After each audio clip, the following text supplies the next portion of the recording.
Et c'est un nouveau rendez-vous qu'on essayera de vous proposer le plus régulièrement possible sur IDFM. On lève les yeux, on prend de la hauteur et on part à la découverte du ciel avec le groupe astronomique de Kerqueville. Et nous avons le plaisir d'accueillir Dominique Bousse, le président du GAC. Bonjour Dominique. Bonjour. Alors pour ce premier rendez-vous, on a choisi tout simplement d'apprendre à observer le ciel.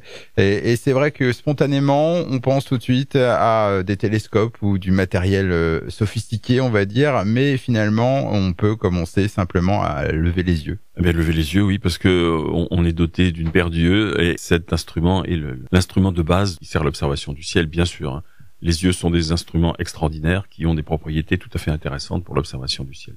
Alors justement, on commence par quoi? On commence par quoi? Finalement, on s'en rend même pas compte quand on commence l'astronomie, parce que le simple fait d'observer le ciel de jour comme de nuit, chaque jour, nous fait faire de l'astronomie, qu'on le veuille ou non. On observe des levées du soleil, des couchers de la lune ou du soleil ou des étoiles, leur mouvement dans le ciel, tout ça c'est de l'astronomie. Et il y a plein d'autres phénomènes qui sont dans le champ de l'astronomie qu'on observe habituellement et sur lesquels on se pose pas de questions finalement. Alors quelques conseils simples pour bien réussir une observation. Si on veut s'intéresser à la voûte céleste, à la voûte étoilée, évidemment le premier ennemi ça va être la lumière, les lumières artificielles. Alors si on veut découvrir le ciel et les constellations, évidemment on va éviter les nuits où il y a la lune. C'est pas une source de lumière artificielle, mais évidemment, si on veut voir les étoiles, il faut mieux qu'il n'y ait pas de lune dans le ciel. Et puis évidemment, proscrire toutes les sources de lumière artificielle, que ce soit l'éclairage urbain, ça c'est pas facile toujours de s'y soustraire, mais aussi les sources d'éclairage plus proches que sont des lampadaires, des phares de voiture, et puis les smartphones qu'on a tout le temps en main et qui sont pas vraiment compatibles avec une observation du ciel nocturne.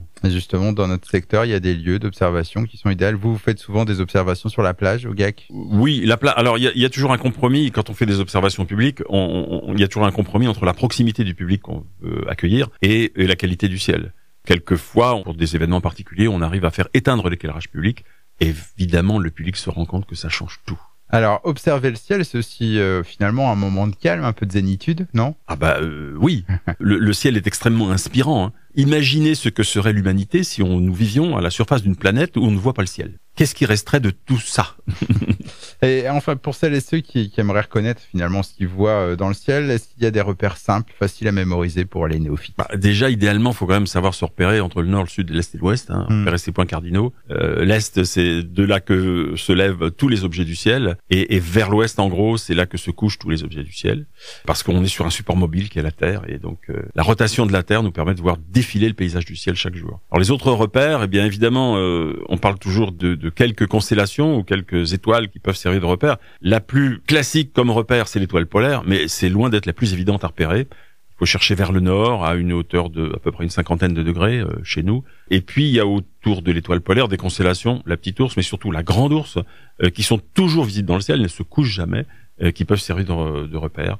Il y a aussi la constellation de Cassiopée, qui a une forme de W caractéristique qu'on voit toute l'année. On peut repérer aussi les planètes? Alors le problème, c'est on peut toujours les repérer, mais on peut pas dire que ce sont des repères, parce que justement, ce sont des objets mobiles. En grec, le planétos, ça veut dire objet errant, objet mobile. Par contre, les planètes sont des objets, en général, brillants. C'est-à-dire que si vous voyez un objet extrêmement brillant dans le ciel, qui apparaît typiquement avant toutes les étoiles, vous pouvez être sûr que vous avez affaire à une planète. Typiquement, dans le ciel du matin, tout de suite, on voit un objet très brillant qui est la planète Vénus. Et pour finir cette première chronique avec le groupe astronomique de Kerqueville, un ou deux petits conseils bonus pour bien démarrer? Eh bien, pour bien démarrer, la qualité de l'observation qu'on va faire dépend du confort de l'observateur. Donc, évidemment, je dirais même en été, dans notre région, être bien couvert.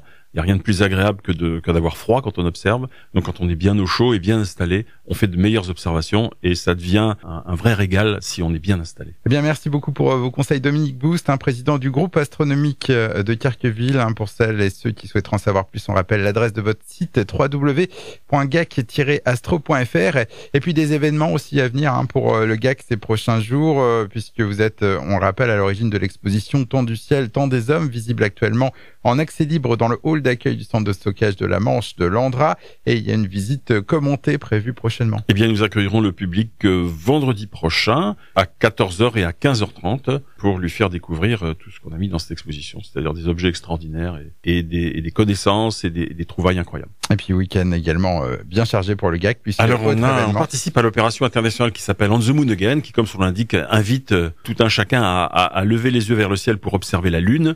Et nous serons vendredi et samedi prochain sur la plage verte de Querqueville à partir de 20h pour observer la lune quand la nuit sera tombée, mais aussi on commencera par observer le soleil et le coucher de soleil. Eh bien, merci beaucoup Dominique Boust. À une prochaine fois. Au revoir. Au revoir.